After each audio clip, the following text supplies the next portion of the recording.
I like doing things like this, like honestly, and I have to do more of it. So that's why I say yes. I gotta say yes. I was still young. I was 4 years into doing design, and you think you know.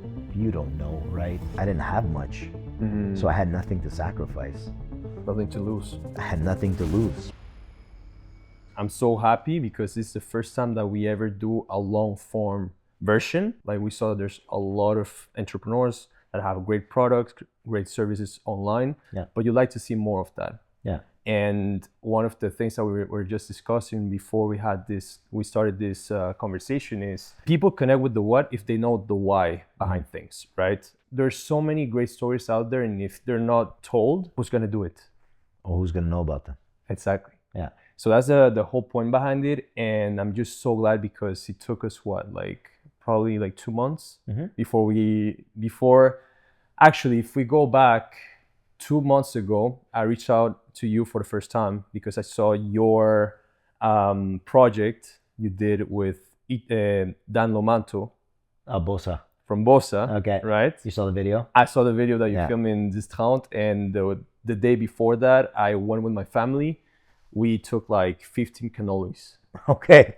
How good were they? They were really good. They were big. They were really right? good. Yeah. So I was just very, I loved the concept, and I loved what you did with the overall architecture. Yeah. So I was very curious to know who did it. And when I stumbled across that video, I was like, he's the guy. Amazing. So well, I'm glad we're here sitting down talking about this right now. So it's fun. Yeah. Well, but today's not about me. Today's about you. Okay. And I wanna, as basic as it might sound, what's your story, your personal story? And then we're gonna talk a little bit more on the business side of things. Starting from school, well, I didn't know what I wanted to do. To be honest with you, it was a wild ride when I was in school. I didn't know. My sister, she went to school. She got her postdoctorate in biochemistry, and I wasn't really a school guy, so I was more of a creative kind of. I wanted to do something creative. I didn't know what I wanted to do, and funny enough, HGTV was on, and I saw designing, and I just got excited by it, and then applied to interior design school and did a 2-year intensive program, which was 9-10 classes and doing 14-16 hours of schooling in one day to get to where I went. And it was hard too, because my parents they're old school Italian. Okay. So it was for them to get an understanding of what I wanted to do, and how design for them was go to school, go work at a company, and that mentality.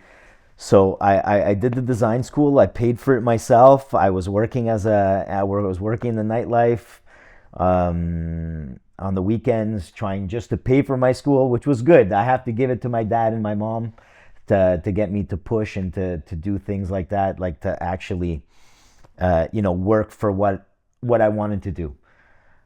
So then after finished school, I worked at a company for about 2 years called Loda Design, which was a retail company. They were doing Timberland and Licenzas and things like that. A lot of retail development and design. And I wasn't really designing for them. I was going around, traveling the country, doing as-built, drawing, which was good because I learned how to measure. I learned how to do plans properly, and I'm very grateful for them for actually taking me on for the 2 years. But I wanted more. I wanted to create. I just wanted to create concepts.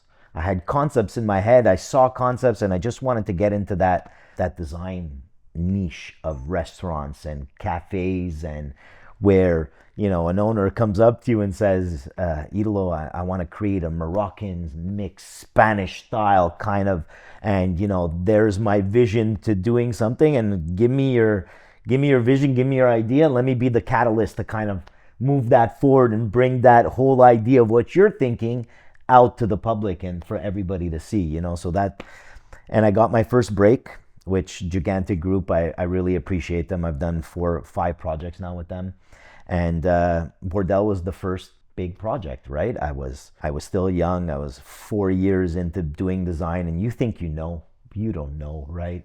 You only learn. You look at the greatest designers, they get better as they go, as they perfect their niche, because in design, it's not the overall, It's all the little details that make the project and the design special. Those tiny details that when you walk in and you see the floor and you see a little brass insert or you see things like that is what creates the whole overall project. So Bordel was the first hit, and and then from there I got luckily enough, I kept on going in the same field and got another project and another project. But before even doing Bordel, I was doing kitchens. I was doing washrooms and basements. I was doing whatever I could get my hands on.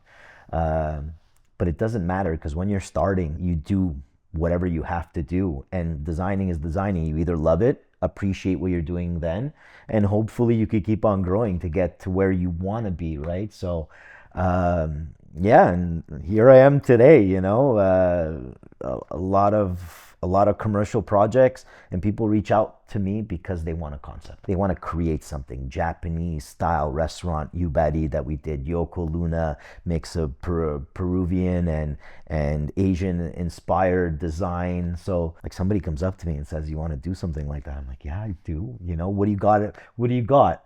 That's my story in a very short.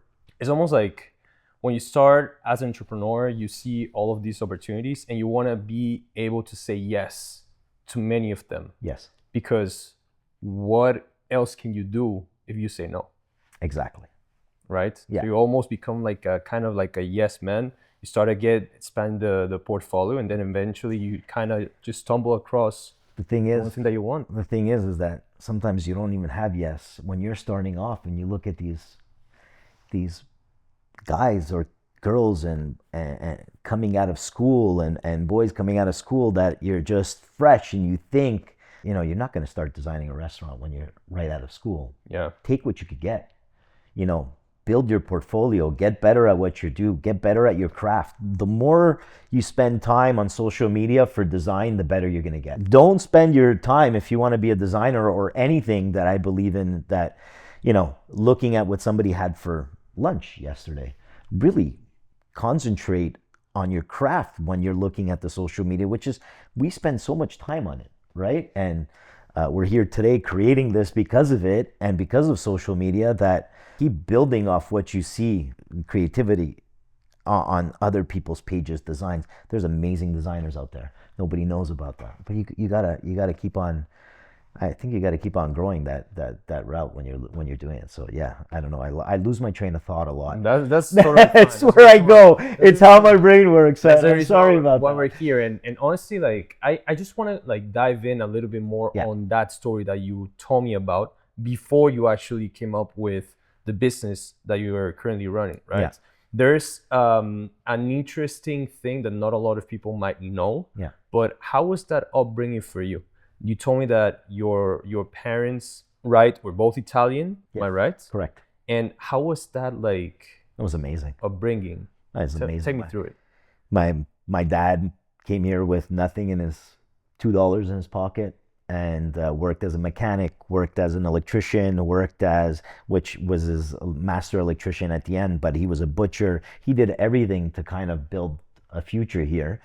And then he met my mom, and then he had kids, and they were able to buy a house because he had a steady job. He went to school for electricity, and my dad was very handy in the house. Okay. So my dad was not a guy that you would call somebody. He had plumbing, he'd do the plumbing. Electrical, yeah, you had to build something, you had to build a room, you had to fix the door, he'd do it. And I feel like he taught me all that now, because I do that too. I'm not a guy who's going to call somebody to for plumbing, yes, because I don't want any leaks. But most of the things, like I'll try to build and do myself. But that upbringing was amazing. My parents gave us the opportunity. My sister went to McGill. She got her postdoctorate, and they were always there through our journey with whatever we did. But their mentality was a little older. How was it? Go to school, go to university, get a degree, go work for somebody, and do that. And they knew I was not that guy. I was never that guy. Do you always know that, or was it something that you just stumble across something and? No, I think you take the leap. I think you wanna live for yourself. You wanna work for yourself. I know people say, I want to work for myself. It's easy. The first 6 or 8 years of me working for myself, I was sitting in dark rooms at night, drawing and designing by myself with nobody, no team, nothing, really trying to build myself and my creativity and my design. But I put the work. Now I get home, it's 5 o'clock, I put my phone away. Like, I have a family, I want to be there for my family. When I wake up in the morning, it's design, it's work, I get back to it. And I think that those traits are what my parents taught me. Is hard work will get you where you need to get to, and they showed me that, and I appreciate them. And I miss my dad. My dad passed away not too long ago, and no, it's and listen, I really appreciate them with all my heart. So I think I had a great upbringing, and I was lucky to have parents like I do. So basically, all of those handyman skills transferred in some form of way into what you're currently doing. I think so. Maybe I got excited when I saw my dad build things, and always, my dad always created things. If my bike wasn't working and a bracket was broken, he'd make it. Like, I don't know how he did it, but he always was able to make things. And my mom was she's a very creative lady, cakes and sewing and stitching, and she's just, like, even for Christmas, she builds a whole village that goes up on the wall with carousel and she's just, yeah, I appreciate them so much, man. And I know that there's a lot of people in the world that don't have parents, but I think that if I could give my kids everything that my parents now passed on to me, and I have more than what they gave, what we had back then, man, I just wish that they have that work ethic. We go to the cottage together, and I tell them, help me with the wood and move things and rake with me. And, they got to keep that work ethic. You work hard. I think you know that too, right? The harder you work, the more things come to you, right? So it's a byproduct of the inputs that you put every single time. Yes. But in design too, the difference is that some people have it and some people don't. And I'm not saying I had it. Maybe I grew it, or I kept on building on it. But in design, you would see in school, we were about 80 students, and I think 26 graduated. And then I think out of the 26 graduated today, I probably know 3 or 4 that are designers or that work for a company. One works for Starbucks, the other guy works, but nobody really created a design, which is cool, because that school now asked me to talk and asked me to go teach design there. So, like, and that just makes me proud, right? Like, I don't know what else to say. It's just, it makes me proud for people to think that I have something worth saying, and people want to listen. So I'm happy.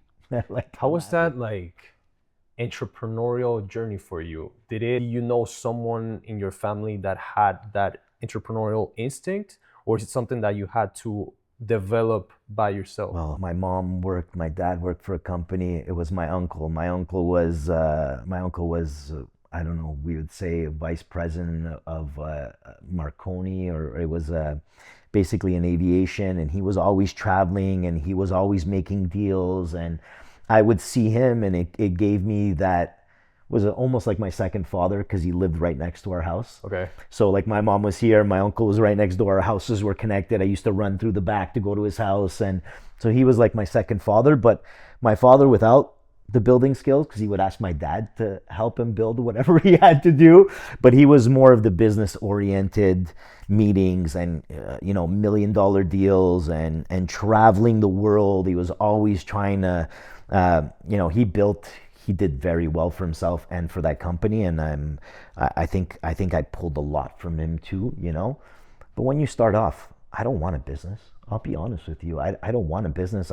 It turned into a business because this is what I do. I create design, but I don't have a choice to have a business. If I could just design, it would be great. But then I got to answer to somebody who's going to tell me what to do.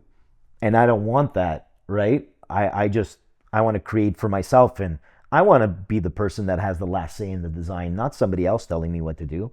And I think for all designers out there, like, don't stop pushing. Like, listen to yourself. Go as far as you possibly can. Push for yourself, and hopefully it works out, right? So it's interesting to see how a lot of people, a lot of entrepreneurs mostly, they just start off with a passion, and they start off with like, some of them want to start a business, they just simply don't know what to start, but others happen to become entrepreneurs. Yeah. Right? Yeah. But there's a lot of people that start businesses and, they could do 15 businesses by the time they hit one that actually works. But starting a business from your brain, and it's not a product and it's not something like that, it's a service that you've created to create something, I think is completely different. Because it's not a product. The product sells. Once you get to the point, the product's selling itself. Once you get to that point, right? And you're doing very well. But now my product is me. Yeah. So that's a scary part, because I always think to myself, my design has to be, every design that comes after always has to be better than the next one. Even though that one's amazing. Like, I just want to keep on rolling it, because that's my business. That's constant improvement. That's my service. Yeah. Would you say that, like, how was the before Anonymous Concepts, right? Mm-hmm. How many projects do you work on before actually coming up with the actual Anonymous business? Yeah. What was your first project like? My first project was a small 5x5 washroom in one of my friend's parents' basement. Okay. Like, smaller than small. But man, did I do everything to create something awesome there, right? From drawing it, from creating it, to that little small washroom was like that first step of actually working for myself. And then, take me through that process. How was it? How was it? That's a long time ago. How was it? It was a learning experience, dealing with clients, trying to get into their head to see what they want. And then there's always costing and budget, and understanding and materials and finishes and how things work and how construction is put together and what I was able to do and what I wasn't able to do. And that was a learning curve through the whole process, all the way through all the projects that I did till now. I still learn every day, but I've also built a lot. I also worked as a project manager, building, doing base buildings for huge buildings in downtown Montreal, and I was doing a little bit of both. I was project managing, designing. I didn't know where I was going, and I said to myself, if I ever want to bring design to where I need to go, I just really need to focus on just design. And at the same time, the first 5 years of my company, I was always working in nightlife. I was always worried about not having clients or not making enough or not. And at the beginning it was hard. I didn't have any clients. You're doing everything and it was just word of mouth. I didn't even have a website. So it was really just building it from there. And you get to a point where one referral after another referral and after another referral. And as long as you keep on getting referrals, and then that means you're probably doing something right? So in that process, but each project was a learning curve, and they still are today, right? So they're just bigger. And you worked in hospitality for a good amount of time? I worked in hospitality for 15 years. I worked in some of the biggest clubs in the city. I would say I worked at Dome, I worked at Vatican, I worked at New City Gas, which is still around. No way. I worked at Somewhere. I worked at New City Gas when it first opened up. I was that crazy guy behind the bar, jumping up and down and flipping bottles and going nuts. I was like a show bartender. So okay. It was fun, man. I had a good time while I was How stuck old were in that you at place. the time? Oh man, I started when I was 18 on my birthday at Dome, and I worked in clubs until I was 33, married with my wife. Actually, even longer than my wife, until I was 35. And then my wife came to work at one of the clubs I was working. She was working the front door. She was the one with the list, letting people in. I said, let's work together. We have the time, and it was really fun. That was another crazy time in my life that I can't even remember. That's 10 years ago. So nightlife, but it really, really helped me. And like a lot of students now, they work in restaurants. They pay their schooling or pay their way or actually make some money. So that's why I always tip very well, because I always feel like a tip goes a long way for somebody in the service industry. And you never know who you might help with the tip. You never know. So we've been talking about the way, like all the life decisions that you took in order to get where you are right now, right? But tell me a little bit more on what's the meaning behind your business. What does it stand for? And how did you come up with the idea? What does it stand for, my business? This is a very good question. I like that question. I think it's designed for living. I always say it over and over again, and I think living is one of my favorite mottos since I was a kid, going all the way through now. And it actually comes from a movie, Days and Confused. So Which that's movie is that?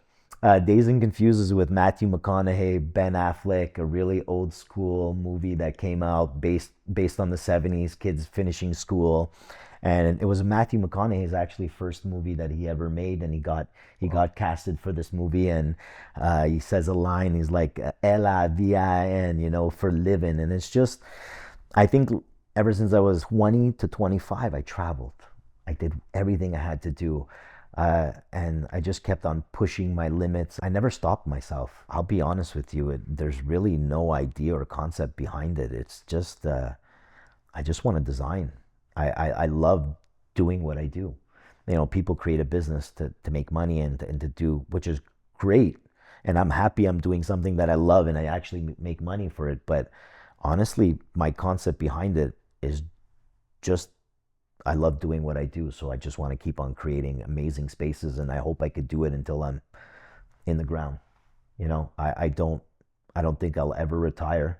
I think there will be a point in my life where Anonymous will be less on building, but more on furniture and creating things like that. Uh, but I don't know, man. I go step by step, day by day, and Why Anonymous Concepts though? why You the you name? told me, yeah, why the name? I had a partner when we first started, Okay. and that lasted a year.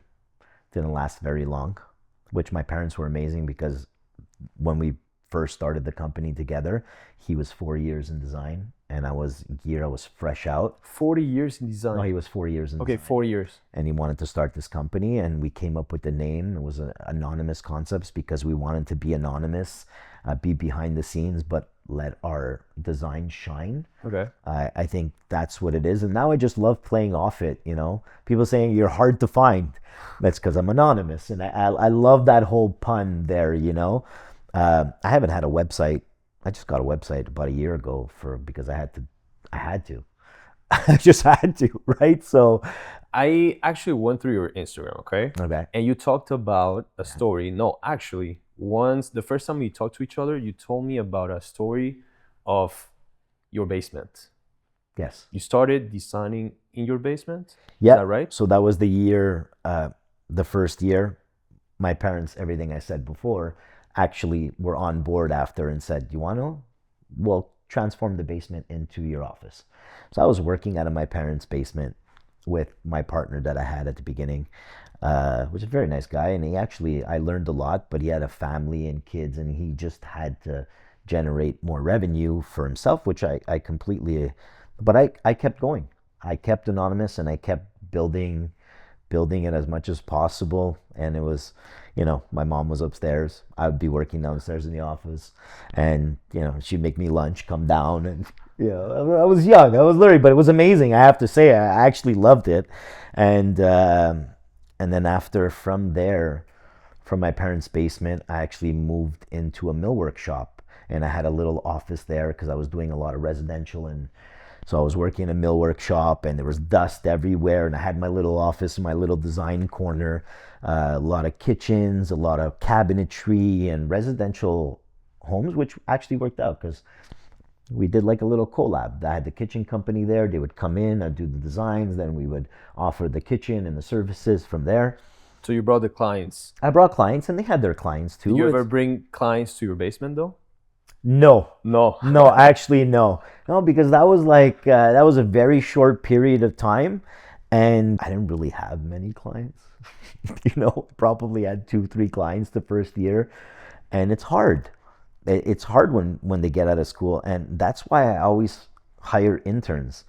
I always take interns. I always bring juniors in. People are like, why don't you just hire somebody that has experience? Because then who's going to give them a chance? Somebody gave me a chance, so I might as well give them a chance to actually be creative.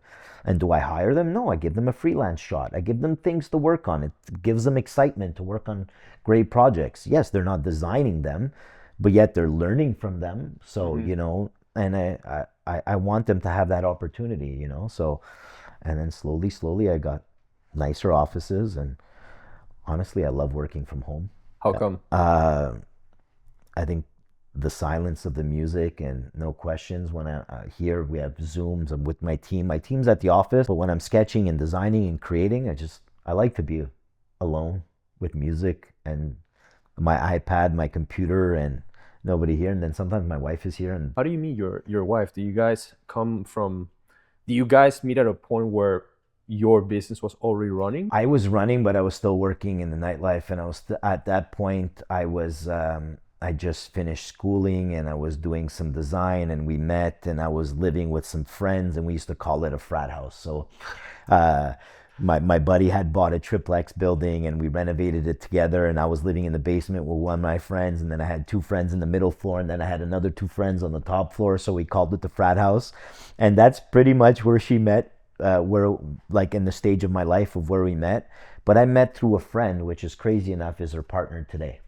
Interesting. I was at the cottage, I was hanging out, and at my cousin's cottage, and she ended up coming with her partner, who is Sabrina, who came and brought Elizabeth, who is my wife. And when I met my wife, I told her that day that I was going to marry her, which she thought I was super crazy. And that's something you don't do, because you're just going to scare the girl You away. said it right away. You're saying she's going to send. So I lost her for about 6 months, but then I caught her back. So wow. yeah, it's amazing. And that's why I created this board. And this is like the board of, when you take your phone and you scroll out and you see all the images. Well, that first picture is the day that we met on the beach, all the way until where we are today. And it just tells the story of our life. Storyline. So it's really, really cool to kind of just create something like that. But yeah, I met her through her partner today on a beach up north. And how was that dynamic between two entrepreneurs? Oh, she wasn't an entrepreneur yet. She was Okay. working for a company. That happened later on in our lives when we were living together for about a year and a half. I think it was about 2 years at that point. And she had an opportunity from Sabrina, who had started this company, and said, I would like you to take over the clothing division. I'll have the shoe and purse division, and let's do this. And she asked me, should I do it? And I said, of course you should. I think she's a strong woman. And if it wasn't for her, I wouldn't be where I am today, to be honest with you. She helped me get to where I am today. I love her a lot. So every founder kind of faces this moment where they find themselves with their back against the wall, right? yeah. How was that moment for you? And what did you learn from it to come back stronger? When you put your back against the wall, it's when your phone is not ringing. Like, you think you got something good going on, but then after a while you feel a little bit of a dry spell, especially in the service business. So you get a little bit worried. You get, I used to have a lot of those, like, love, I don't have that many projects going on. And she's like, don't worry, the people are going to call you, going to go. Because I never really promoted as much as I do now, because I love our content that we do now. And social media wasn't that big back then, right? I started 13 years ago now to date, and it wasn't big, so you didn't have that lifeline. Mm-hmm. You didn't have that, that instant kind of Instagram where you open it up and you see projects and you see it wasn't really there yet. So it was really word of mouth. And when the phone doesn't ring, you get worried, you get nervous, you get pushed back. You're like, am I doing the right thing? You start looking for other projects, or even looking to go work at companies. But then luckily enough, phone rings again and you get another one. And again, I'll go back to work hard and good things will come to you. And I feel like that's what I did. There was a point, a great story, where I'm working in the basement at the frat house, sitting down, and I'm drawing, and I think it was my third restaurant I was doing, and I was in concept, and it was just me doing everything, doing all the drawings, doing all the concept development, creating the whole package together. And I get a call from my buddy. He's in Las Vegas, and he's at the crap stable, and he's having a great time, and he's killing it. He's doing so well. Calls me, he's like, go to the airport right now. I'm like, why? Where are you? It's like, I'm in Vegas. I'm winning all kinds of money. I'll pay for your flight. Just come. Everything is included. Just come. I want you to come to Vegas. And that's like the moment in your life where you're like, man, I really want to go to Vegas. And then I thought to myself, and the rationality behind it was, I could go to Vegas, but I have a job to do, and I need to get it done. And if I want to keep on doing what I'm doing and really dedicate myself to it, I'm not going to Vegas. Which he bugs me every day, and he actually lives right behind me. So Yeah, great story there, and that's it. Yeah. Do you face any moments where you really had to sacrifice some parts of your life in order to make Anonymous work? No, not really. I don't know if I had to sacrifice anything really. I think that I had a great upbringing. My parents gave me everything I needed to get to where I was. I had great support from my wife, and I didn't have to sacrifice anything, because at the point at the beginning was I didn't have much. So I had nothing to sacrifice. Nothing to lose. I had nothing to lose. What did I have to lose? I had to lose a company that was going to be worth nothing. So what I had to sacrifice was myself, and make sure that I was as good as I could possibly be in any project that I did. You know, I kind of expected, like, because a lot of people tend to say, oh, I sacrificed a lot of time with my family. I sacrificed a lot of time with a lot of my my 20s, right? Yeah. But if you see it as an opportunity, then you didn't really sacrifice other things than the time that you spent. It's just time. To fully create. Our worst enemy is time, or it could be our best enemy, right? Like our winning is, and did I have to sacrifice? No, I didn't. I don't sacrifice my family time. My family is worth everything. It means everything. I get home. Yeah, yesterday I coached my kid in soccer. Then we played hockey while watching the Canadians. My son wanted. I'll take my time. It's what it is. It's family time, and when it's design time, it's design time. But I sacrificed when I had nothing. Yeah. I had nothing. It was just me. It was just me trying to do it. I had to sacrifice time, which again, like the story for Vegas, was just time. And time and like capitalize on shiny opportunities. Yeah, capitalize on your opportunity. You get that opportunity, don't let it fall, because you don't know if the next one's going to come. That one's going to bring you to the next one, hopefully.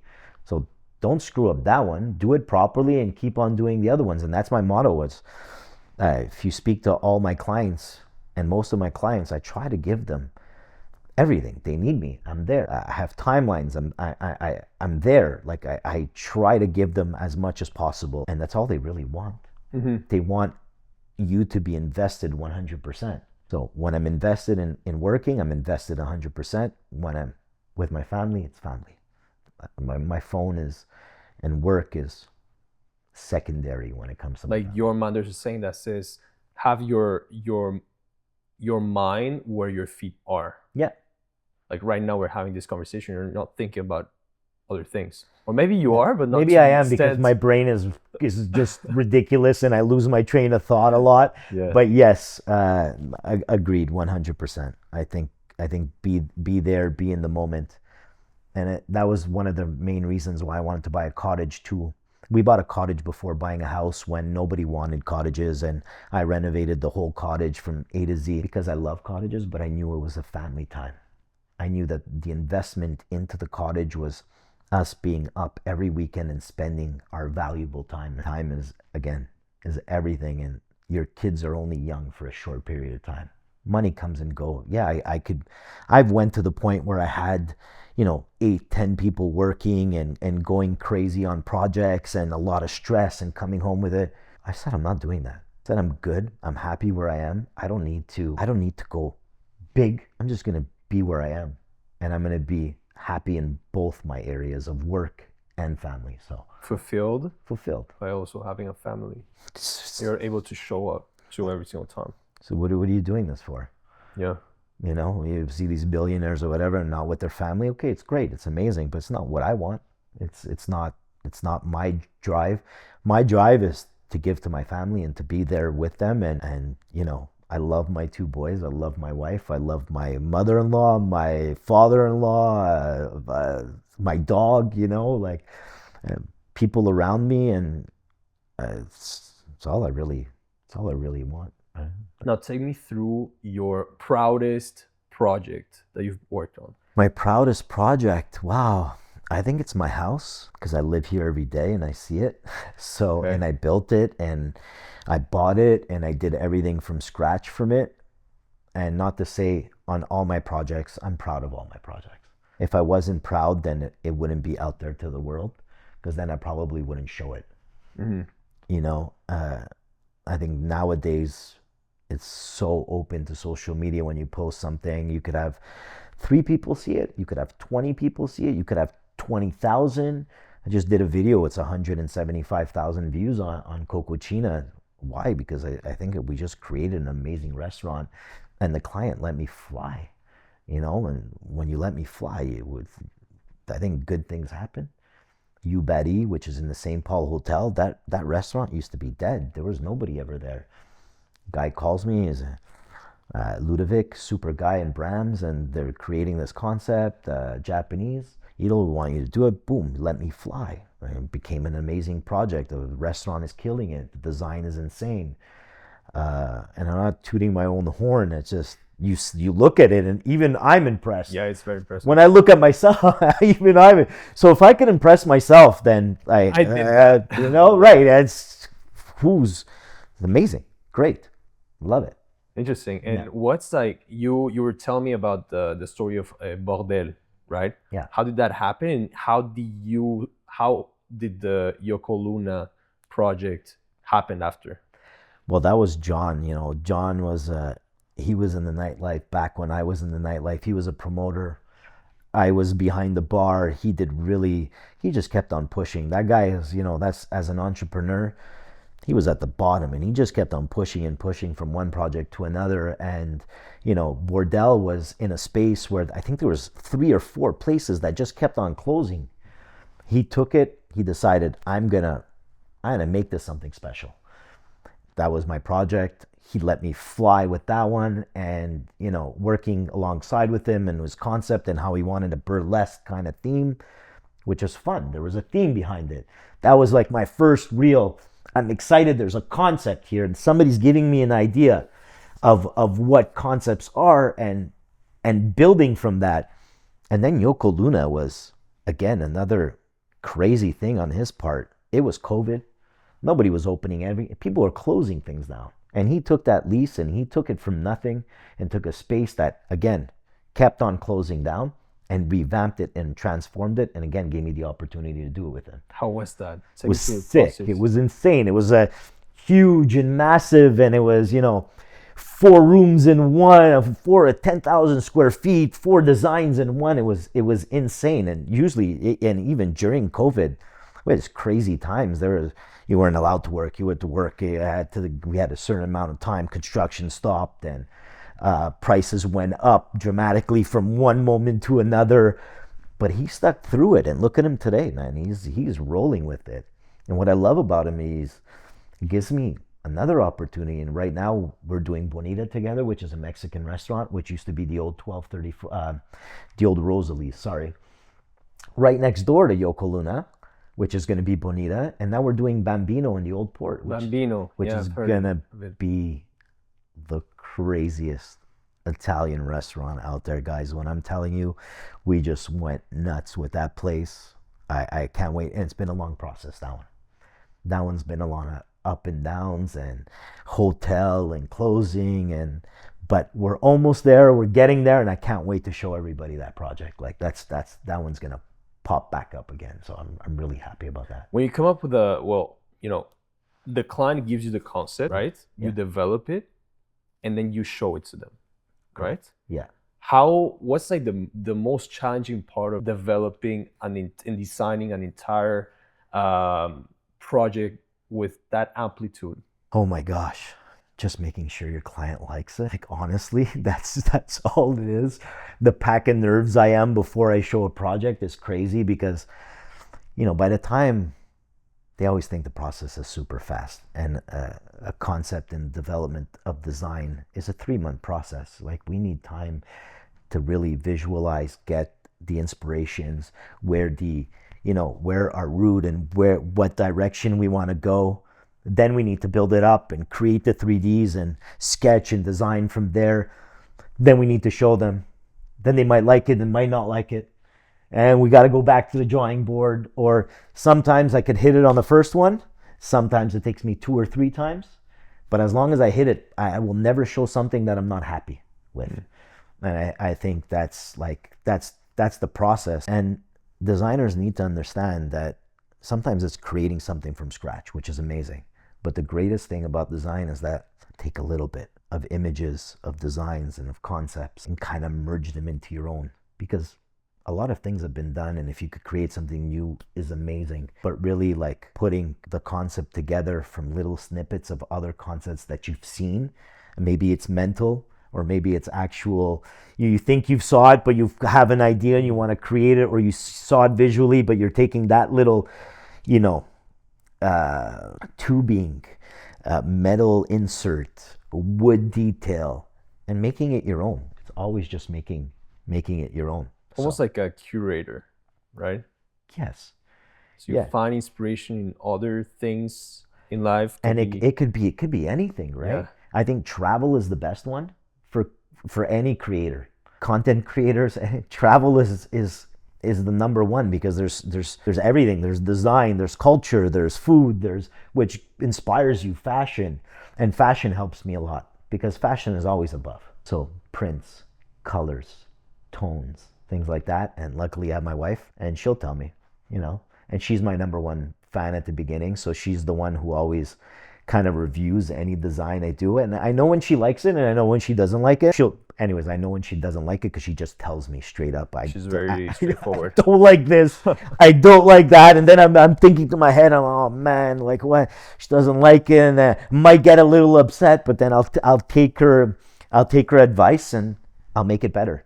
You know, she's in fashion. She sees the trends that come and they go, you know, and it's the same thing with design, and they're so closely related. Yeah. Have you noticed that, like, how has the Italian culture had an impact into your work so far? Like, did you go to a trip? Did you find that inspiration outside of Montreal, or was it something that you saw in your environment? Well, I tell you, I've traveled a lot.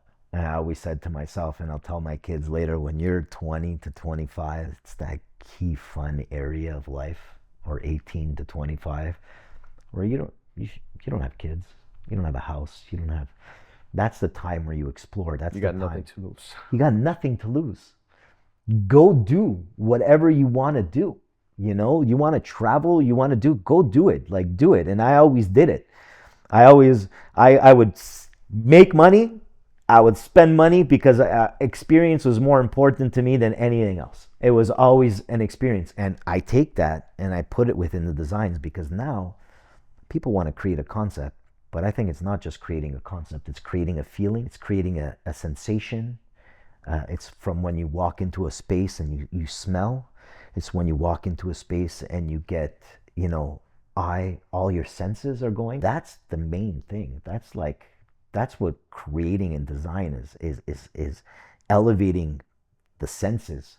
If you walk into Cococina and you get that feeling, then I did something. You walk into Yoko and you're like, wow, you get that feeling, then I did something. It's which is exactly why I contacted you in the first place. Okay, amazing, man. That's cool. That was good. Because just to give you guys a quick story before we start to wrap it up, I didn't meet Italo through his Instagram, but I met you through your work. Okay. So I don't know why, but as soon as I walked into the Bossa, right, in this town, I saw something that I had never seen here in Montreal, especially in Brossard. Because a lot of the designs in Brossard are, in my opinion, they're very like American. Okay. But then I went there and I said, okay, there's someone behind this. And I went to Yoko Luna a few years ago for the first time. I was like, the person who did this, props to that person. Oh, thanks, right? Man. That's really nice. But then I saw you on one video with the owner of Bossa, right? With Dan. And I was like, I gotta get this guy and I gotta get a conversation with him.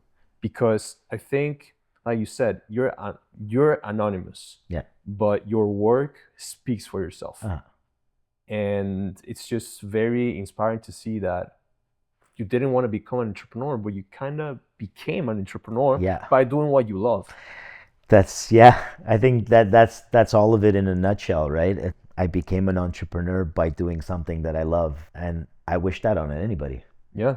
You know, I wish that on Juan right now behind the camera. He's behind the camera because he probably loves the camera. He loves creating. He loves, editing and doing things. And you're sitting here because you love speaking to entrepreneurs and creating content. Well, I hope you're doing what you love right now. I hope Juan is doing what he loves right now. I hope whoever in life, man, we only have one life. So if you're bored going to work, man, try it. Try something. What do you have to lose? You have nothing to lose. You just keep on pushing. Sooner or later, no matter what, if you work hard, it comes. That's the way I feel the universe works. And it might sound like a crazy thing, but work hard, love what you do, and things will come to you, right? And I think I've said that over and over again. I just love what I do, and I appreciate other people loving what I do. Like when you tell me these things, it'll never get old.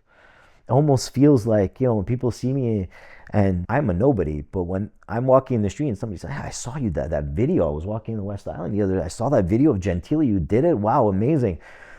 I don't know. It feels a little bit like a movie star. I enjoy it, and I'm not going to say no to it. I'm going to take it every time, and I'm always going to take a compliment on our designs, and I hope they never stop. Well, man, one of the things that really caught my attention was the way you kind of invited us over. You were like, "Welcome to my place. Yeah, welcome I'm Italian. Come, I'll give you coffee. You have cookies. I'm happy to show you what I did." Yeah. I never met him before in my life. Right. This is the first time we meet, and we're sitting in our kitchen, which I never really shown anybody because we did stories when I was building the house, and I never really showed the end product, which we're in the process of doing right now. But I think it's where I'm from. Italo. Yeah, man, so glad to have you on the podcast. It's gonna be one of many, honestly. So I appreciate you. Thank you so much, and I appreciate you doing this. And we help each other, and I love that. You're a young entrepreneur. Wow, this guy's, you're only 22? Yeah, 22. He's only 22. He's only 22. He's got a long way. At 22, I was on a plane. I didn't even know where I was. I love this. I love this. It was nice. It was nice. I wish you the best too as well. Wish you the best as well, man. Cheers.